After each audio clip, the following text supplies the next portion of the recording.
So hello guys, आज की इस वीडियो में मैं आपको 3 ऐसे ट्रिक बताने वाला हूं जिससे आप स्टॉक मार्केट में या फिर ऑप्शन ट्रेडिंग में बड़े लॉसेस से बच सकते हैं।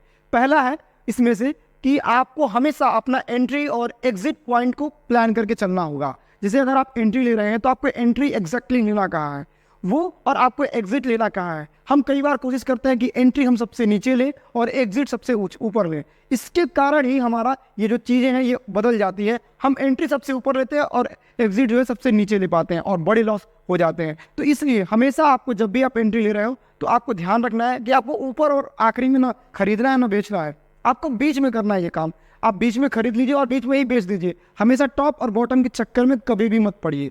दूसरा जो मैं आपको बताऊं वो है अपना स्टॉप लॉस को फॉलो करिए। हमेशा अपने स्टॉप लॉस को भगवान की तरह फॉलो करिए, क्योंकि वो बड़े लॉसेस से आपको बचा देता है। आपका स्टॉप लॉस को कभी भी ट्रेड मत करिए। आप जब भी एंट्री ले रहे हैं तो उस एंट्री लेने से पहले अपना स्टॉप लॉस डिसाइड कर लीजिए कि आपका स्टॉप लॉस क्या होने वाला है।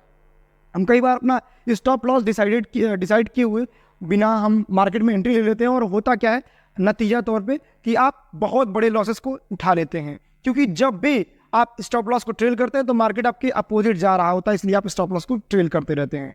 ये एक बार हम ध्यान रखिए कि आपने अगर स्टॉप लॉस के रूप में अपनी इस उंगली को नहीं काटा तो आपको अपना हाथ कटना पड़ेगा। मतलब क्या होगा, आपको अपना कैपिटल भी देना पड़ेगा मार्केट को। ये बहुत जरूरी है कि अपने स्टॉप लॉस को आप प्रॉपरली फॉलो करिए। तीसरा पॉइंट जो मैं बताने वाला हूँ, हमेशा ओवर ट्रेडिंग से बचिए। ओवर ट्रेडिंग जैसे बच्चा पैदा होता है ना कभी कभी, तो उसको मरना यही है। ऐसे ही जिसने भी ओवर ट्रेडिंग किया, स्टार्टिंग में उसे भले ही प्रॉफिट हो जाए लेकिन एट द एंड उसे जाके लॉस करना ही करना है। और छोटा मोटा नहीं, बहुत बड़ा लॉस होता है। क्योंकि जब हमारा एक बार लॉस होता है ना तो फिर हम लॉस कर लेते हैं, फिर उसका मदर ऑफ लॉसेस करते जाते हैं और हमारा लॉस इतना बड़ा हो जाता है कि वो 1 महीने 2 महीने में भी कवर नहीं हो पाता। इसलिए अगर आपको एक दिन लॉस हो रहा है, अगर लगातार 4 दिन 5 दिन प्रॉफिट में है, एक दिन लॉस हो रहा है तो उस लॉस को रेस्पेक्ट करिए। समझिए उसे आपने चढ़ावा चढ़ा दिया ताकि अगले दिन से प्रॉफिट आए। एक बात याद रखिए, जो आपको पैसे दे के जा रहा है उसे भी आपको एक दिन पैसा देना पड़ेगा, तभी वो अगले दिन पैसे लेके मार्केट में आएगा।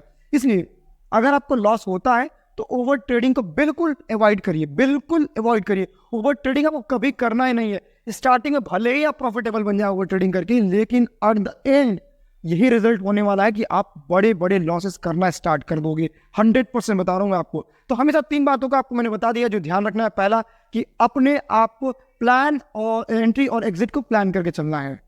दूसरा, अपने स्टॉप लॉस को हमेशा रेस्पेक्ट करना है कि कब आप स्टॉप लॉस कर रहे हैं, ये आपको उसके रेस्पेक्ट करके चलना है और उसे ट्रेल नहीं करना, कहीं बढ़ाना नहीं है स्टॉप लॉस को। तीसरा चीज कि अवॉइड ओवर ट्रेडिंग। हमारा ये वीडियो कैसा लगा? क्या आप इस वीडियो को देखने के बाद कुछ प्रॉफिटेबल अपने लाइफ में कुछ अच्छा कर पाए? तो कमेंट में जरूर बताइएगा। वैसे हमारे यूट्यूब चैनल को सब्सक्राइब कर लीजिए ताकि हम अपने डेली प्रॉफिट के वीडियोस आपके साथ शेयर करें और आप देख सकें। Thank you.